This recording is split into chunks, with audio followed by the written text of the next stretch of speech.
Well, let's take you to South Korea now, where in recent months commuters in the capital, Seoul, have been riding the world's first driverless night bus. Now, while self-driving taxis are slowly becoming more common in certain parts of the world, autonomous public transport in city centres is virtually unheard of. But is it all cracked up? Well, Nick Marsh took a late-night ride on the streets of Seoul. Midnight in Seoul, and there's $1 million worth of technology cruising the streets. Welcome aboard the Seoul Late Night Autonomous Bus. This is one of the world's first driverless buses to get a public route through a major city. Autonomous one. Have we started? How you feel? Yeah, it's exactly the same. It's like a normal bus Driver ride. is not driving. The driver's not Wow. touching the steering wheel. Yeah. No, not at all. There are some caveats. It's a night bus, you have to wear a seatbelt, and technically there is a driver sitting behind the wheel, just in case anything goes wrong. The funny thing is, I thought that seeing that would panic me, but it doesn't. There's been a couple of moments when he's had to take control of the wheel, but by and large, this is as smooth as any regular bus that you'll take.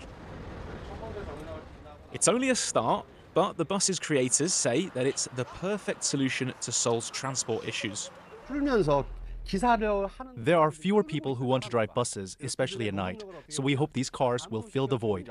One day, we won't need anyone at all to operate this bus. Do you see one day every bus being autonomous like this? Of course, it will change, and it has to change.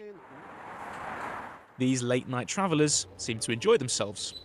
Since there's also a bus driver sitting at the front, I feel a little bit more safe. It's a late-night bus, so it can ease the burden on the bus drivers. South Korea is one of only a handful of countries to allow autonomous vehicles on its roads. And it's already spent hundreds of millions of dollars to advance the technology. But as I found out,